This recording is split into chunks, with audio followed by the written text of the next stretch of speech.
Good morning, everyone, and welcome into this day with Quimper Unitarian Universalist Fellowship. I'd like to take a moment to please ask everyone to look at their cell phones and silence them. So whoever you are, wherever you're from, whomever you love, and whatever your faith tradition, you are welcome here. My name is Kinney, and I'm minister here at QUUF. And Joanna Saunders is her first time serving as worship assistant, so we welcome her. And members of our Irish poetry group will share this morning some of their favorite poems. So thank you for being here, folks. And I begin this service by acknowledging that the water, land, and shorelines here in Port Townsend are the traditional territory of the Skallam and Chimicum peoples. We honor and acknowledge our indigenous members and neighbors and vow to restore and sustain their homelands. And as we call in our time together, let us settle our minds, calm our hearts with the ringing of our chime.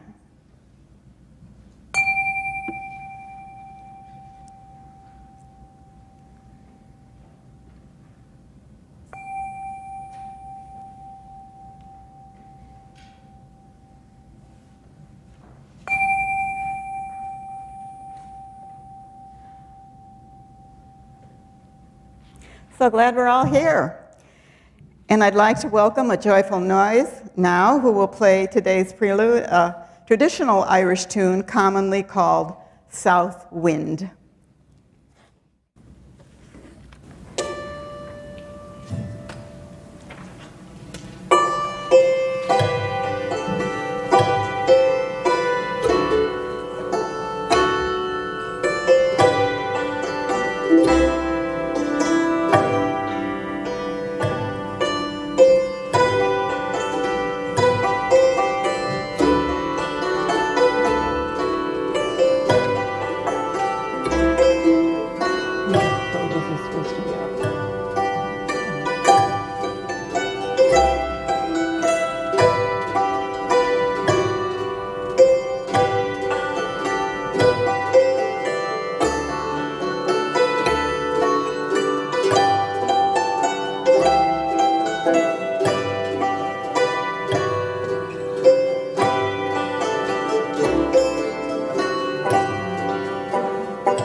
Thank you. That was beautiful. Please join me now in our chalice lighting words. We light this chalice with wonder, watching the flame leap forward, giving us encouragement to do the same, to be the light, to be the flame. Our opening words today will be poetry, and the group will share poems throughout the service. And Patrick Johnson and Nan Toby Tyrell will start us off.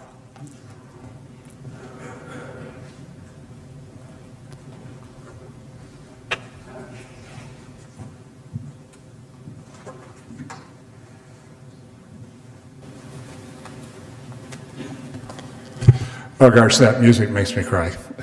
And the scenes behind us, that's so typical of the Irish. They make you feel good and then they tear your heart out. So. And happy St. Patrick's Day. That's the other guy, not me. But thank you for being here this morning. And thanks to our musicians, oh gosh.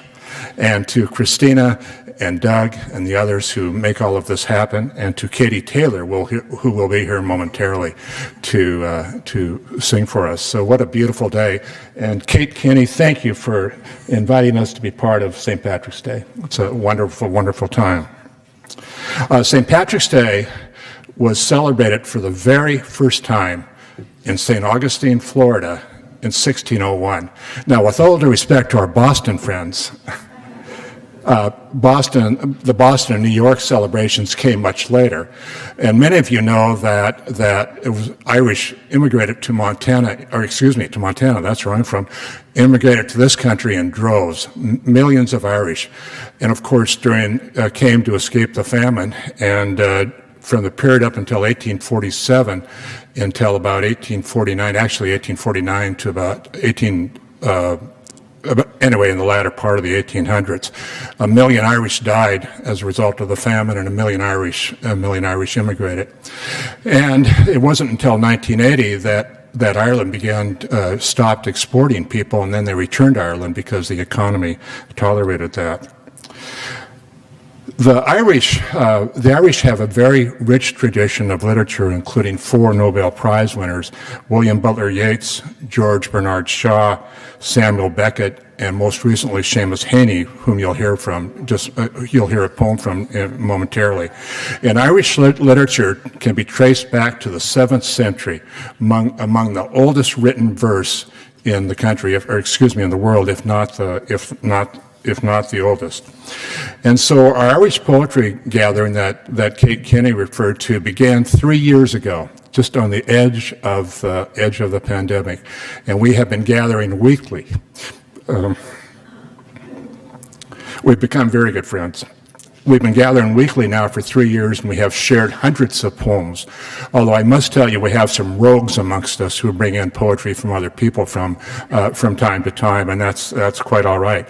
We also have original poetry, one of whom a poem that you'll hear from Linda Robertson momentarily as well. And I would like to thank all of you.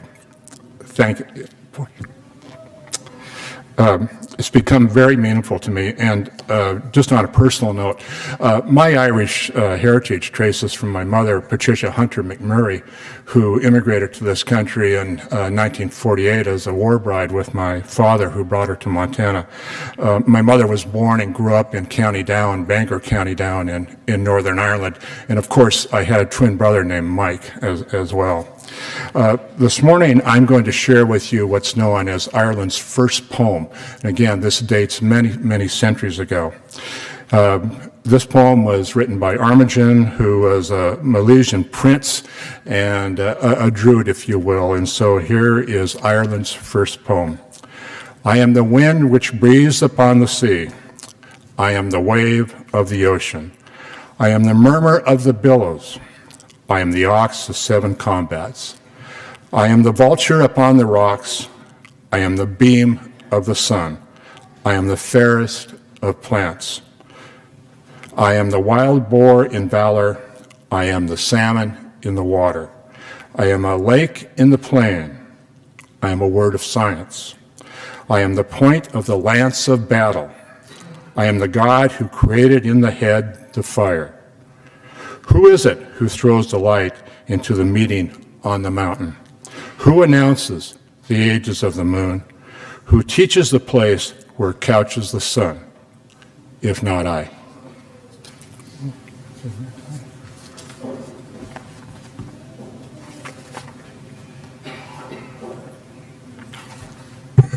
Good morning.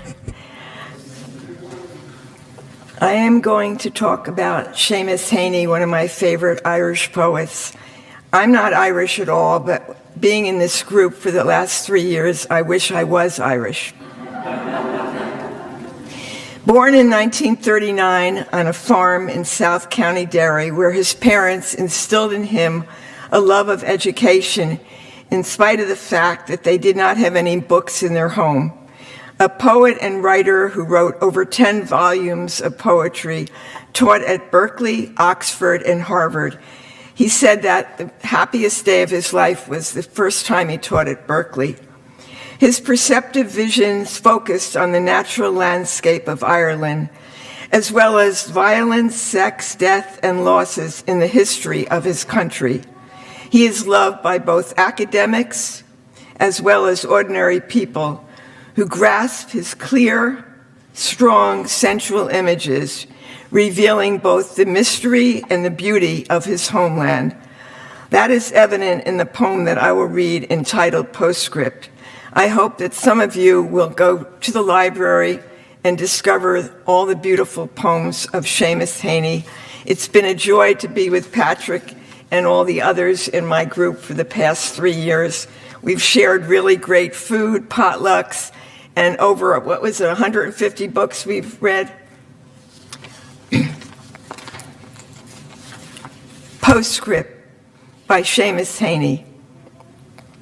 And sometime, make the time to drive out west into County Clare, along the flaggy shore, in September or October, when the wind and the light are working off each other, so that the ocean on one side is wild with foam and glitter, and inland among stones.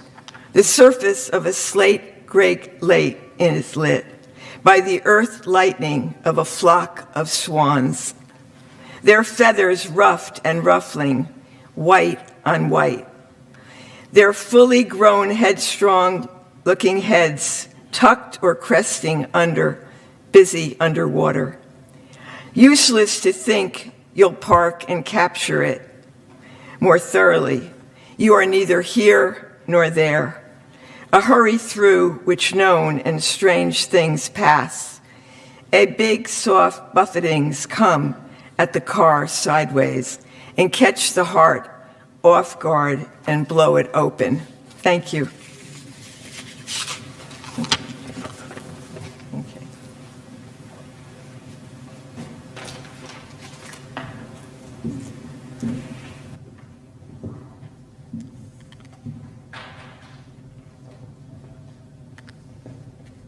Thank you, both of you. I'd now like to welcome Renee Nugent, our RE substitute today. Renee.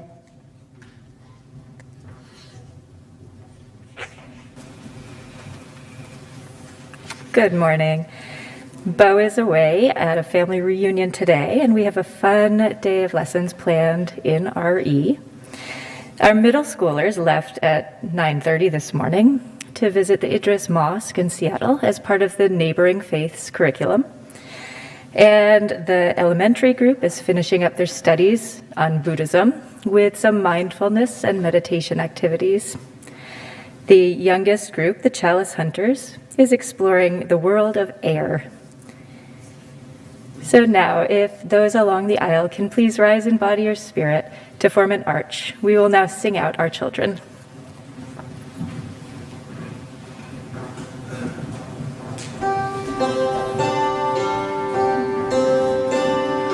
Go now in peace, go now in peace. May the spirit of love surround you everywhere, everywhere you may go.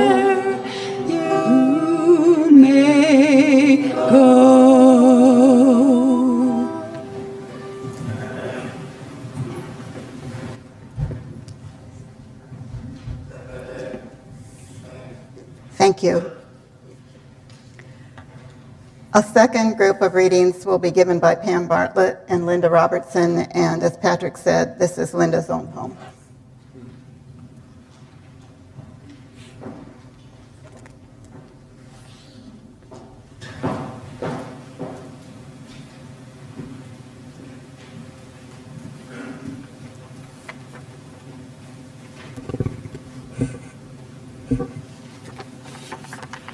Well, the poem I've chosen to read is called Sky Station, Skellig Michael, and it's by contemporary Irish poet Kerry Hardy.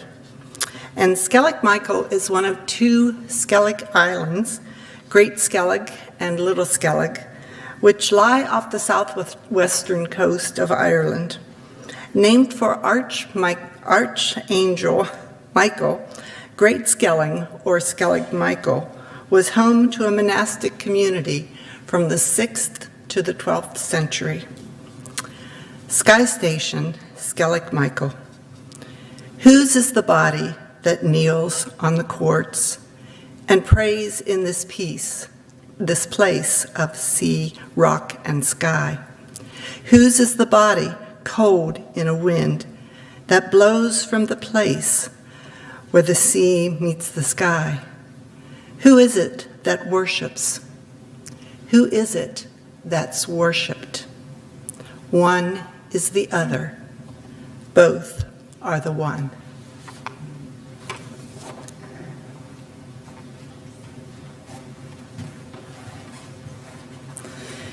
So I'm Linda Robertson. I've been to Ireland several times and always felt a pilgrim. And I wrote this poem after being in Kilkenny, beautiful town with a castle, cathedral, lots of chapels, and the Black Abbey.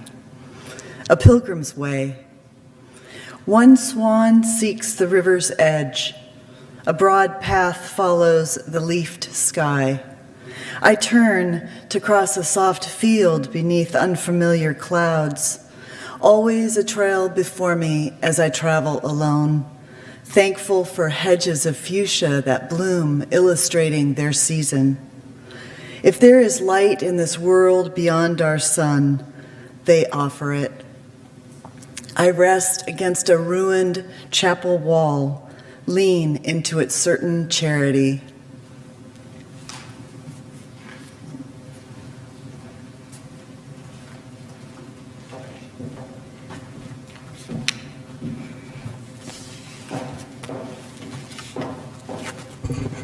Thank you, Pam and Linda.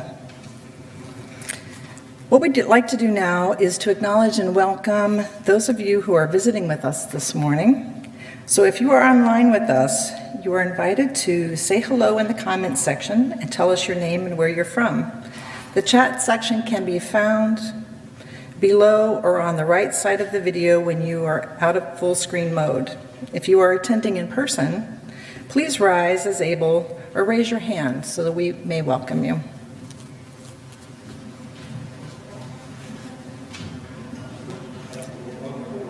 Welcome.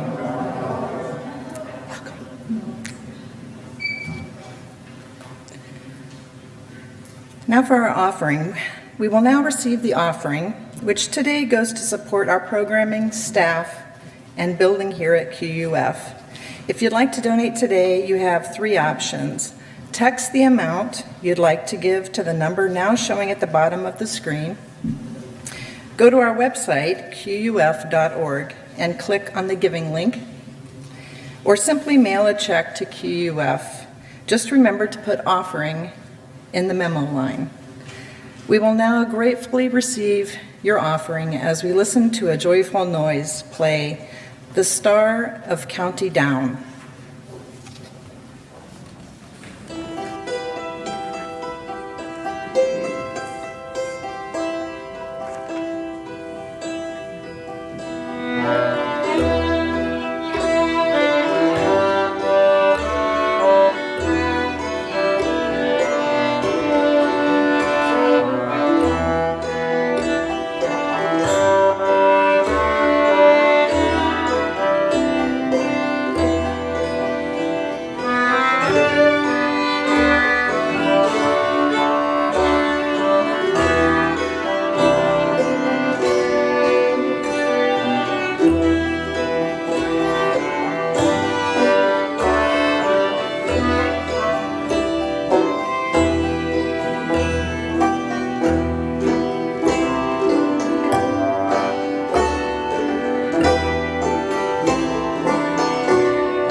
you, a joyful noise. Thank you.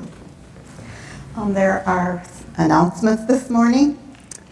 First of all, Wild Church is this Saturday, the 25th, so check your Friday update and come join us. And Martha Moyer from the Healthy Community team, share some words.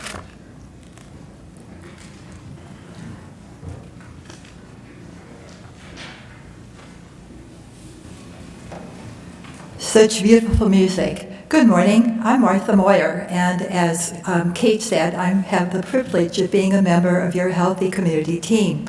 After our service today, a fellow member, Joanna Sanders, and I will be hosting an hour-long conversation group starting around 11:15. By all means, grab your coffee, say hi to your friends, talk to a newcomer, and then we will walk through the group ringing a bell so that we do not interrupt your important conversations. When you hear the bell, that means we're ready to start. This is an opportunity to connect face-to-face to discuss topics important to you right now. A couple of questions will be used as prompts. One related to our excellent sermon topic, another more generally relevant to QUUF. Please join us today in a safe, caring, respectful environment and engage with your QUUF neighbors in creating our loving community. Thank you.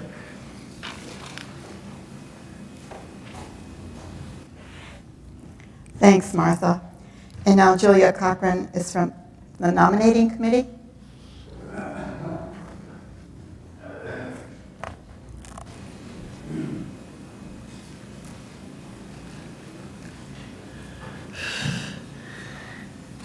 Yes, I'm Julia Cochran. I'm talking to you from the nominating committee. But first I want to say, I've been part of this for 25 years.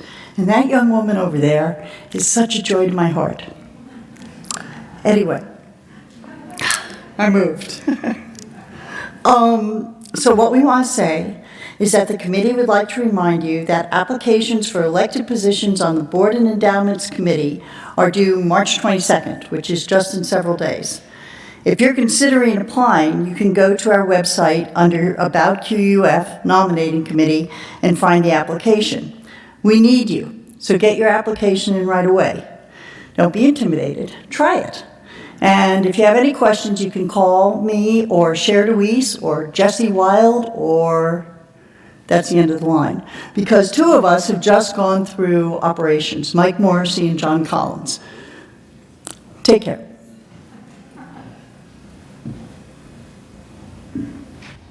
Thanks, Julia. And Tom Brannigan is here from ECHO this morning.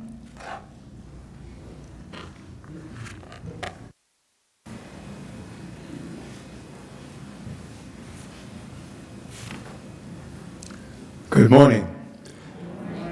Bearing the name Brannigan, I'm terribly embarrassed to have left my green in the closet this morning, but bear with me. I'm here representing ECHO, the Ecumenical Christian Helping Hands organization that was founded here in Port Townsend 25 years ago. Many of you, I'm sure, are familiar with ECHO, but for those who are not, the purpose of this nonprofit is to help try keep Jefferson County residents healthy. First of all, we loan medical equipment free of charge, crutches, wheelchairs, hospital beds, whatever. And we have a core of volunteer drivers prepared to drive folks to their medical appointments. The reason I'm standing up here this morning is that we're short on volunteer drivers since the pandemic hit. This past month, February, we were able to drive 61 folks to their appointments, but we could not serve 12 others. We're down to 16 volunteer drivers. They averaged 9 hours driving and waiting on folks this past month. If you would like to become a volunteer, You should know you use your own vehicle. Our staff would alert you to when there is an opportunity to drive a care receiver, and you decide whether it works for you or not. The drives range from simply here in Port Townsend to, say, Jefferson Healthcare, or all the way to Seattle. If you would like, we will reimburse your mileage and any other expenses such as ferry fares. And you'll meet interesting folks. I have alternate ways of going places now based on advice given to me by care receivers I've driven. So if you'd like to know more about the volunteer opportunities this offers, I'll linger a while after church today, or you can call the ECHO office at 360-379-3246. Thank you.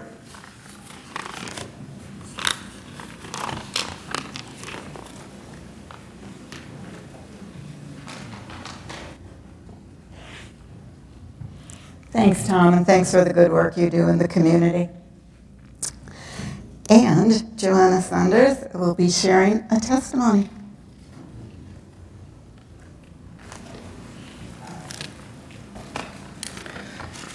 So I'm Joanna Sanders, a member of QUUF since about 1997.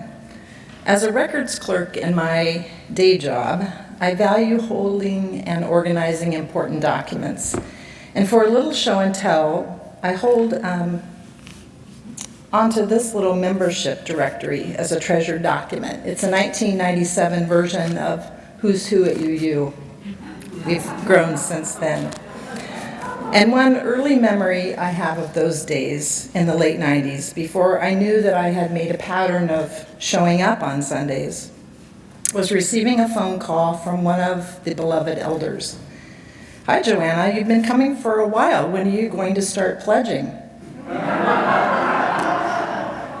Coming from a family who were professionals at beating around the bush, I was caught off guard by this money question.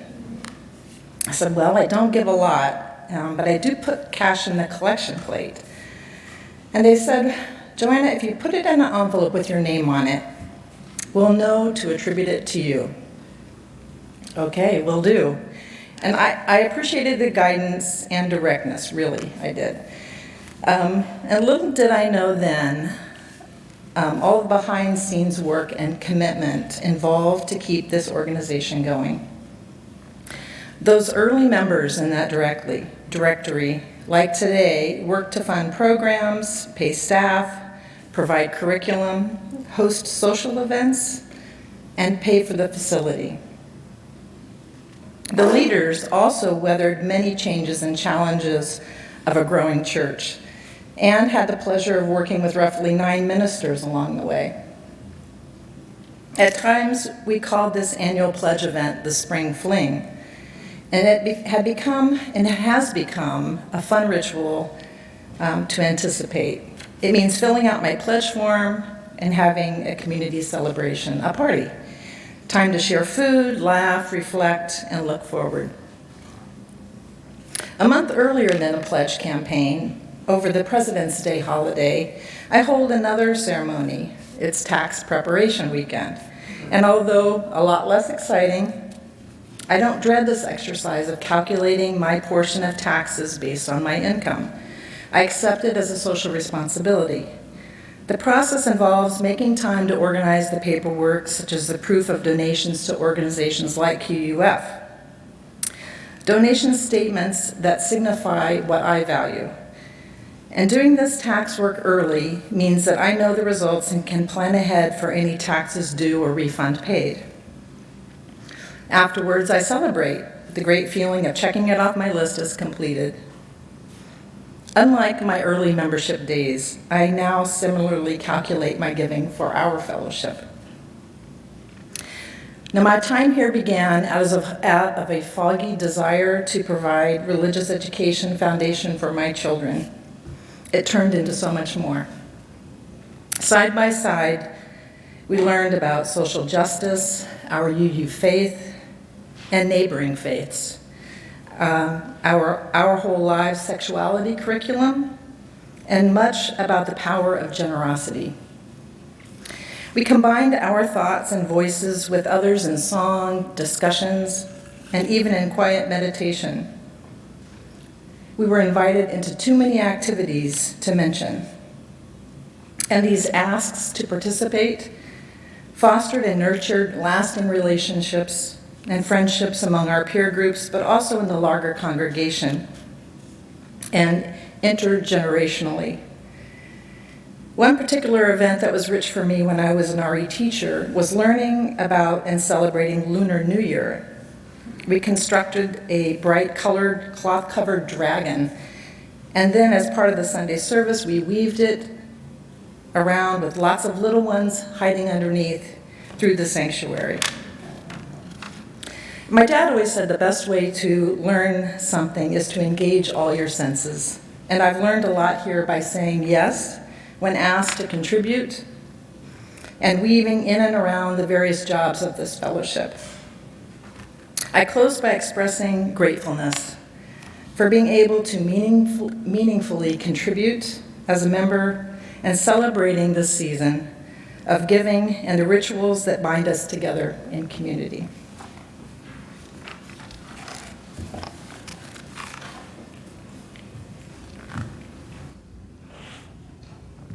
Thank you. And last but not least, who have we been waiting for? Where is Tiny Finnegan? I haven't seen, oh, good.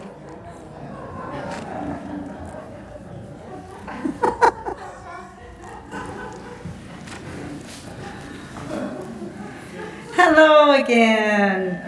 I'm Tiny Finnegan, your pledge ambassador, and I am back with some important pledge news.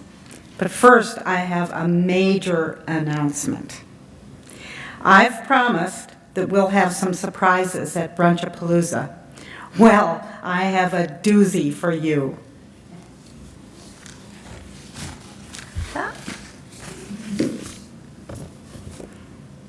I just got a postcard from my cousin, Wally Finnegan, confirming that he can be here for Brunchapalooza. He's coming down from Orcas Island. He said, well, let me just read it for you.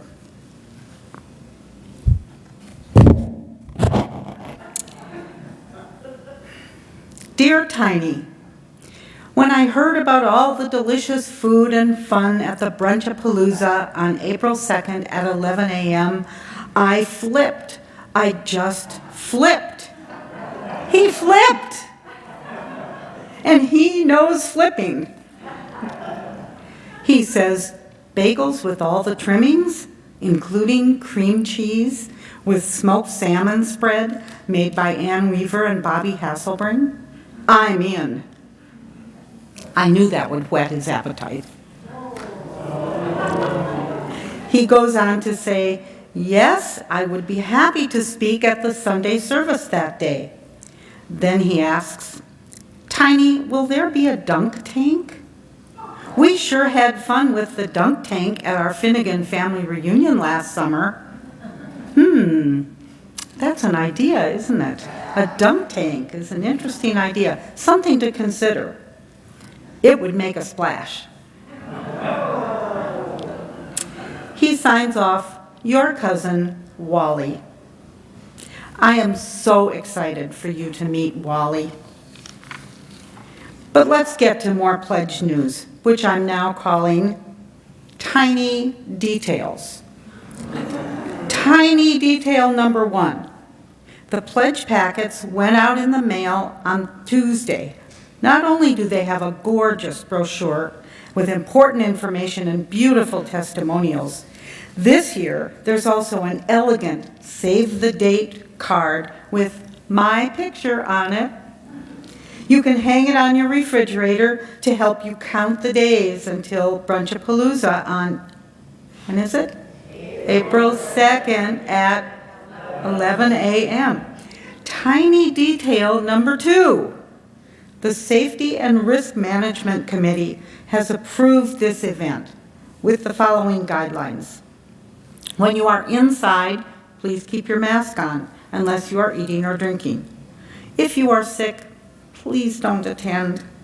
Weather permitting, we'll have seating outside, tables and chairs, and we'll be able to spread out in the fellowship hall and in the sanctuary. Tiny detail number 3. So many people have signed up to volunteer on the Pledge Brunchapalooza bulletin board that we only have 14 tasks left to fill. Let me float this idea past you. There's still time to volunteer. Sign up on the bulletin board or contact Robin Steeman or Peg Hunter. As you can see, I came over this week to test recipes. People asked, Tiny, what's your secret ingredient? And I said, why, sea salt, of course. Check out my cool new shaker.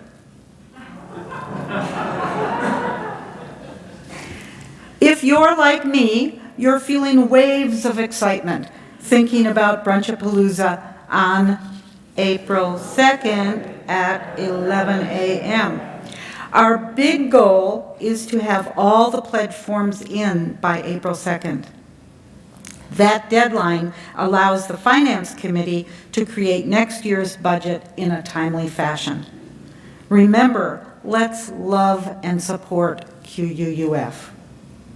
If you haven't been to an event lately, consider taking the plunge.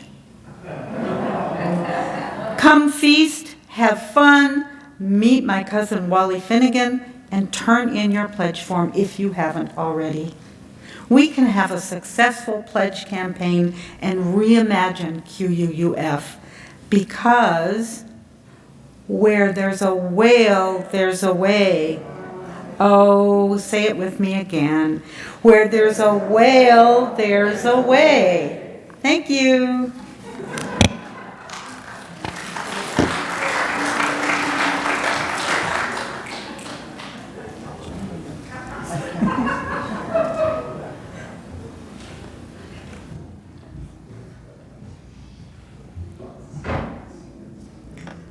Well, we now share our joys and sorrows, recognizing that our personal joys and sorrows are only a fragment of the joys and sorrows of the larger community of life.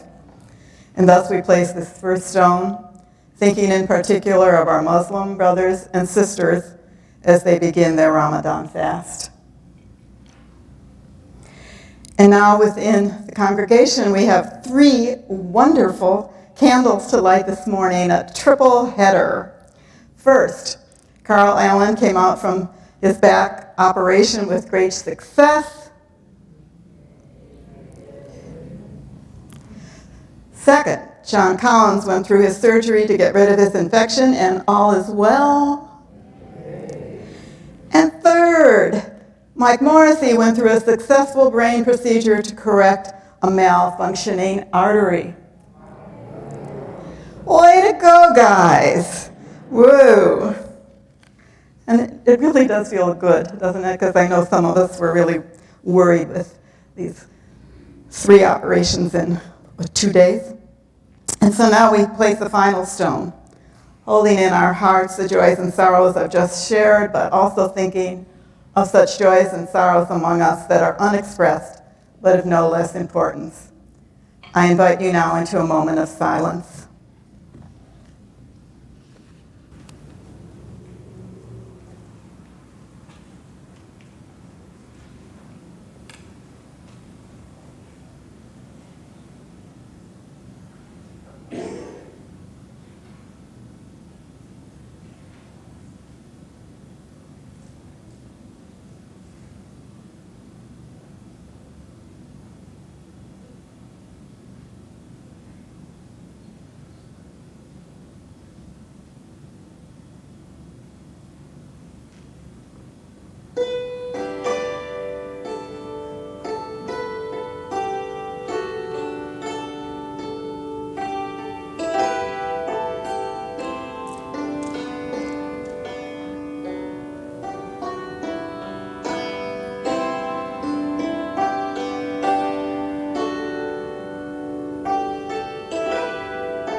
Thank you. Our reading this morning is a poem selected by Phil Burrow.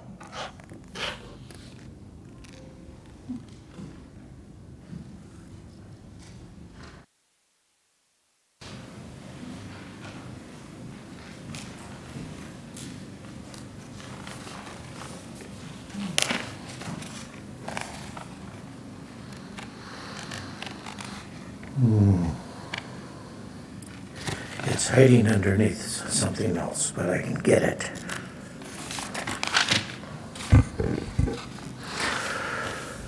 Good morning.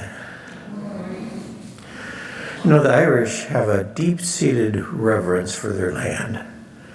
The life that it brings, the beauty it shows, its wells and springs, from the time before the Druids, the mysteries beneath it. Viola d'Amore by Moya Cannon. Sometimes love does die, but sometimes a stream on porous rock, it slips down into the inner dark of a hill, joins with other hidden streams to travel blind as the white fish that live in it.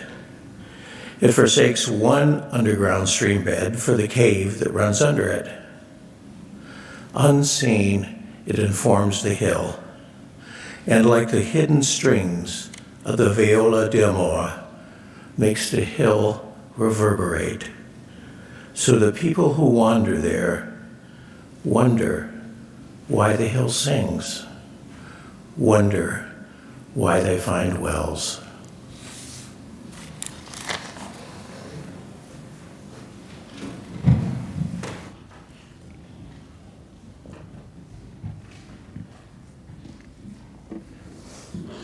Thanks, Phil. There's a certain image of the Celtic world: shamrocks, leprechauns, hurling, river dance, men in kilts, or a single malt Scotch whiskey. And they're all good things, but there is much more for us to celebrate in this Celtic tradition. And one of them is music. And so our special music is Tom Lynn.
have to do some dancing.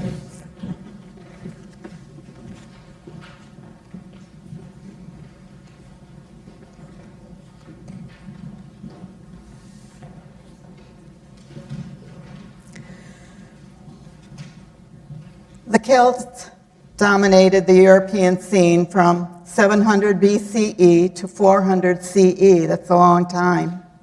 And we may associate their culture with Ireland, Scotland, Cornwall, Brittany, or Galatia, but perhaps the first country that comes to our mind is Ireland, because it escaped the Roman invasions and was also able to hold on to its culture and language for a very long time. And this includes its spiritual traditions and outlooks. Today we could talk about Celtic Christianity or Celtic paganism, the Celtic Druids, and perhaps we could even add parts of the Wiccan spirituality into the pot. It certainly includes the storytellers, the Shanachie, and the poets. And the Celtic Christian community integrated much of its pagan past into its belief system. This shifted dramatically when the Roman Church brought its government structure and viewpoint into the Celtic lands. But the Celtic power was in its storytelling. You can see this Celtic love of story in the Book of Kells, written in 800, and it's now kept in Trinity College, Dublin. It is a scribed version of the Gospels. Yet, if you look closely, have a sense of humor, and know a bit of Latin, you see another text. The monks had great fun illustrating the book, and there are a multitude of animals all through the manuscript. Wee mice can be found decorating the pages. And the scribes even broke up the text with commentary, observations, or their own state of being. For example, I'm hungry. Or, thank you for the little bird that sang outside my hut this morning, right in the middle of the text. I find that delightful. The imaginative life was the sacred life, and the book breaks a barrier between the sacred and the profane. All creatures have a right to be in the book. And the illustrations are intertwined. Images of the sacred are intertwined with the common field mouse. The beautiful border twining, it moves as one would do in braiding one's hair. All is combined. The Celts were true geniuses in bringing together opposites to make a whole. And all was embraced, male and female, and pagans, which means from the countryside. That's all it means, people who live in the country. I guess that would be us, right? And the Christian traditions, cultures from both the East and the West were combined. The Celts linked the heart and the intellect. They understood the need for intense solitude and joyous community. They also wove stories of the here and now and also of the unknown and the hereafter as their own creativity perceived it. The concept of the intertwining is seen in the circular beehive structures. They served as homes out in the open, in nature, and they were always circular in formation, alone and together. A Celt would not live in a square. That was not the natural world. I was once caught in a fierce storm near one of these ancient beehive structures, and the one that I was in was built around 2000 BCE. And the structure kept me warm and dry. And then a few more people came in, and then some sheep wandered in, and we were all in one of these structures through the whole storm. The individual, the community, and the natural world live in balance. It was like weaving a tapestry, moving in and out of tune with the natural world, sort of like the Book of Kells. I have spent 3 summers in Ireland, Scotland, and Wales, certainly not a long time, but time enough to observe and contemplate. As in many parts of the world, the uninhabited land is full of ancient monuments. And some of you may have visited the magical island off Scotland called Iona. It is a thin place, a liminal place, full of ancient ruins, and today a living spiritual community stays there. It was most likely where St. Bridget, born in 451, spent her early life studying. And it is possible that the Book of Kells was created on Iona. Columba built a monastery there, and the story is that he killed a man and sent himself off as far as he could get from his beloved Ireland. His punishment was to live on this faraway island off Scotland. The word Iona simply means island that is as far away as one can get. And the irony is that Columba also created a space for learning and art. Another story states that after the men and women who were trained on Iona, well, they would get into a boat along with a cat, no oars, and let the water carry them to their destination. The place where they would leave this liminal space and move into the world that has time and functionality. And this is the place that they were given to teach and live what they had learned on this island of Iona. When traveling to the island of Iona, I could not get a boat, and the fisherman told me to hop on. His boat was traveling past, and he would drop me off. Now, there's no separation until you belong here and you belong there. He asked me for no money. It's sort of understood that if you want to go to Iona, a boat will come to take you there. And when I got off the boat, I followed some children with golf clubs, and they were very young, but they were golfing on their own. And I saw the green and decided to walk around and finally walked into a space. And the children were having great fun. There were some older gentlemen and some teenagers playing golf. And then came the geese. And they were honking, swooping, and landing on the green. And they started to play. And then came the cow, mooing, and having a grand time getting between the ball and the hole. And then a very large group of sheep came in buying.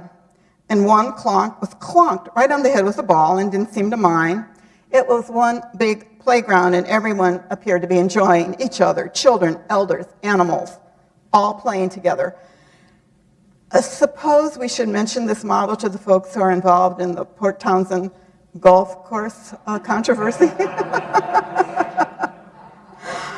Accept what comes along and use it. Appreciate what comes between you and the hole. It's all part of the game. The Celts brought this inclusivity into their spiritual life. The early Celtic way was not so much what you believed or thought, but rather common practices and imagination. Creating became the common denominator. When I stayed at Iona, no one asked me what I believed. It was a non-issue.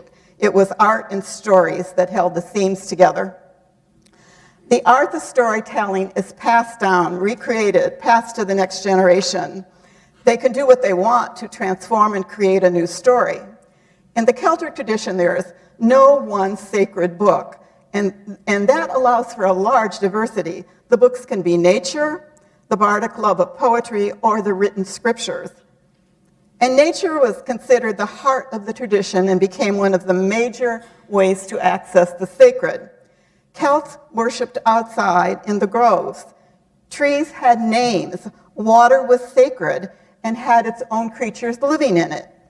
And all creatures deserved honor and at times needed to be appeased.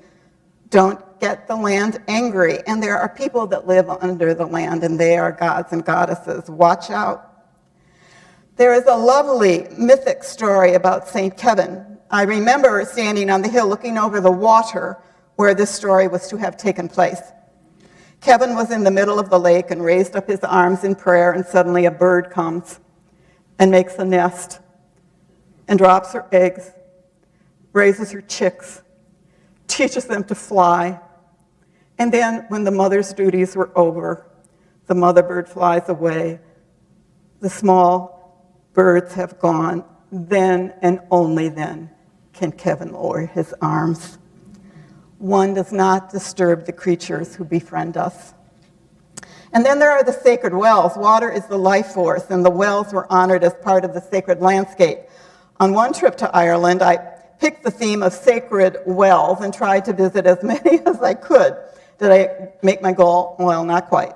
There are 187 holy well sites marked by the Northern Ireland Sites and Monuments records, compared to 2,996 similar sites in the Republic of Ireland. But there's one that's seared into my memory, and that is the well in Kildare in honor of Brigit. The well had a sacred fire next to it. The fire was pre-lit in pre-Christian times. It was lit in pre-Christian times in honor of the goddess Brigit, and continued up to the Reformation when it was snuffed out. However, it was relit in 1993 and has been used for bringing fire to women's projects and adventures. By the way, when I was there, children were riding bikes up to the well and jumping with their bikes over it, and I thought that Bridget would really have enjoyed that. People have the liberty of combining St. Brigit, who was a flesh and blood woman, with the ancient goddess Brigit. The goddess Brigit was a triple goddess. Now you may ask, what is a triple goddess? Brigit was the goddess of healing, symbolized by the element of water. The goddess of the force of fire, and the goddess of poetry. And stories about Brigit were saved by the medieval Irish monks who did not reduce the canon to one scripture. They wrote down the pre-Christian Irish and Welsh myths and poetry so that they could be saved along with the Christian scriptures. With all these interacting sources, there was no one tradition, but many. The spirit of the Celts is diversity. It seems fitting to end with some stories about Brigit. An amazing event occurred on Imbolc, the feast of both the ancient goddess and the very real saint, Brigit. It speaks about the beginning of spring. And the Irish government finally gave Brigit the honor that she is due. This February, on Imbolc in 2023, Ireland had its first national holiday in her honor. They gave Brigit a bank holiday. A bank holiday. This is the first public Irish holiday in honor of a woman. So she's right up there with Patrick, who has a bank holiday too. Yay! It only took several thousand years to nail down this honor. And the goddess and the saint merge into one. The pagan goddess Brigit was in charge of spring, fertility, and life. And besides fire, many of Ireland's wells were dedicated to her. The goddess Brigit can be understood as the most powerful religious figure in all Irish history. Her role in poetry is profound. Brigit gives the poets who have come before her and died the ability to live between the two worlds of the living and the dead. God, wouldn't that be cool? You know, you're in two places at the same time. And this is done so that the art of poetry can be kept alive between the generations. And here's one other thing. The goddess is associated with the cow. The goddess Brigit traveled with a white, red-eared cow. And Saint Brigit also tended cows, and the cows always did what she said. And Brigit gave away most of the milk and cheese from the cows to the poor, but by morning it was always miraculously replaced. So who's to say? Milk was so important in the survival of the culture that it was seen as sacred food. In fact, this is cool. In early Celtic Christianity, baptisms took place with milk instead of water. Such a weaving of stories. In mythology, the Christian Brigit was given the powers of the goddess Brigit. However, I think that the title might be a downgrade from goddess to saint, but don't quote me. But Saint Brigit had a very special gift. She could change a lake of water into a lake of beer. And one of my favorite stories is that St. Bridget is sleeping, and two angels wake her in the night and carry her upwards, wrapped in their wings, a type of spiritual transport. And the Selkies, the mermaids, travel with them so that Bridget is safe. And in some type of time warp, they fly her down to Bethlehem over the sea because Mary's milk has run out and she can no longer feed the baby Jesus. And Brigit, who is up to all things and always knows what to do, nurses the infant Jesus to good health. So, I love this story. So, in the Celtic myth, Bridget merges with Mary, the life giver, the great mother. Both Bridgets, the goddess and the saint, have obviously merged in the Celtic consciousness. There is a lovely painting of this story by John Duncan and can be found in the National Gallery of Scotland. So if there is a painting, we must know that it really happened. There it is. And if you can see in the background, right over there, that is at the end, that's Iona, the sacred island. It's such a, and there's, the Selkie is taking them away. It's such a romantic painting. So at this point, Katy Taylor will finish this sermon by singing a song in honor of Bridget. And Katy wrote the music.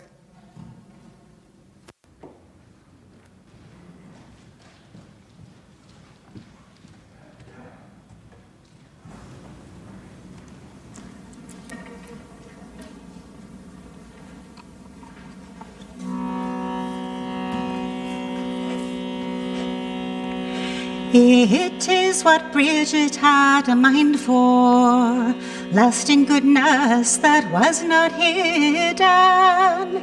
It is what Bridget had a mind for, tending sheep and rising early, hospitality toward good folk. It is what Bridget had a mind for, lasting goodness that was not hidden. It is what Bridget had a mind for. It is she keeps everyone who is in straits and in dangers. It is what Bridget had a mind for, lasting goodness that was not hidden. It is what Bridget had a mind for. It is she puts down sicknesses. It is she quiets the voice of the waves and the anger of the great sea. It is what Bridget had a mind for, lasting goodness that was not hidden. It is what Bridget had a mind for. She is the queen of the south.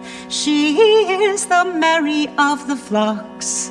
She is the Mary of the gale. It is what Bridget had a mind for, lasting goodness that was not hidden. It is what Bridget had a mind for.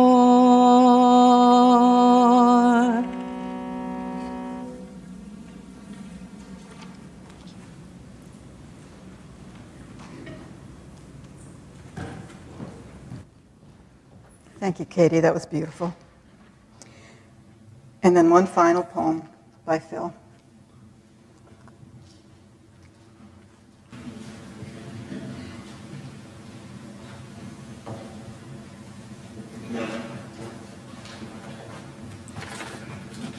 Katy, that was absolutely beautiful. You know, some of the world's most renowned and prolific poets come from Ireland.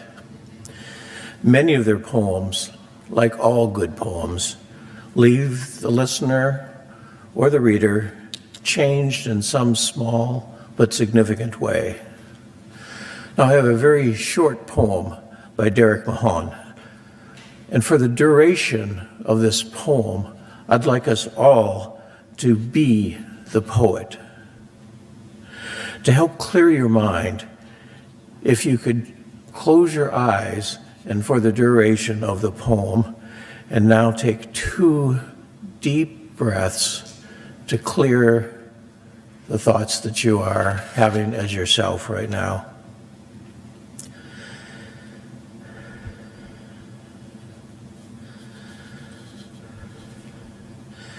You are in a small, very old, whitewashed Irish cottage with a wealth of flowers and rose on either side of a stone path leading to a red door. You are very close to the wild west coast of Ireland, where it's more often than not windy, rainy, foggy, storming, or some combination of these. You are lying in your attic room under an oft-patch slate roof that's slowly warming in the sun. How should I not be glad to contemplate the clouds clearing beyond the dormer windows and a high tide reflected on the ceiling? There will be dying, but there's no need to get into that. The poems flow from the hand unbidden, and the hidden source is the watchful heart. The sun rises in spite of everything, and the far cities are beautiful and bright. I lie here in a riot of sunlight, watching the daybreak and the clouds flying. Everything is going to be all right. Well, you can leave the cottage now. I don't know about you, but I hate to leave. That was a good place.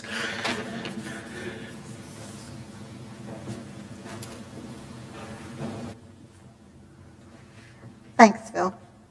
Our closing song is hymn number 298, Wake Now My Senses. Please stand as you are willing or able.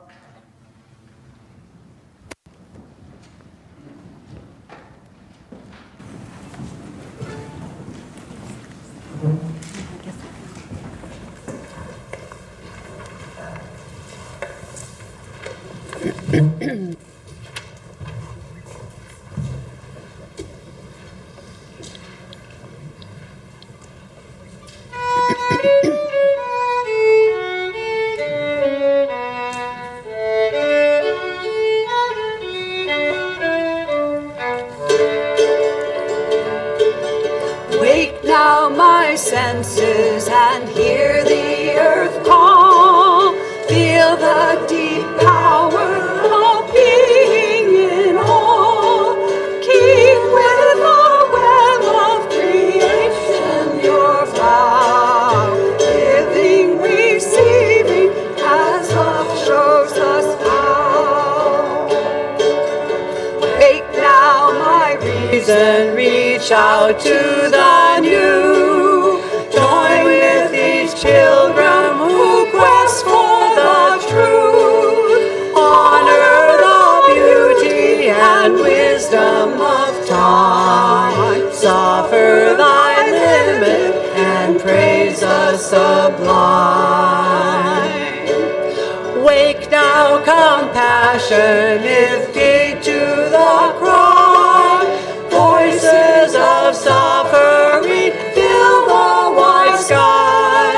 Take as your neighbor both stranger and friend, praying and striving their hardship to end.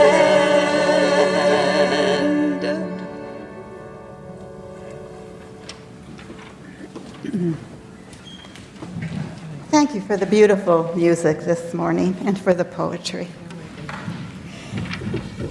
Please join us in our chalice extinguishing words. We extinguish our flame, but not the light of truth, the warmth of community, the fire of commitment, or the power of transformation. These we carry in our hearts until we are together again. Next week, Elizabeth Walker will be speaking on the topic of the work that reconnects us, and we hope you can join us. Our postlude today is a medley of traditional Irish tunes, played joyfully by a joyful noise.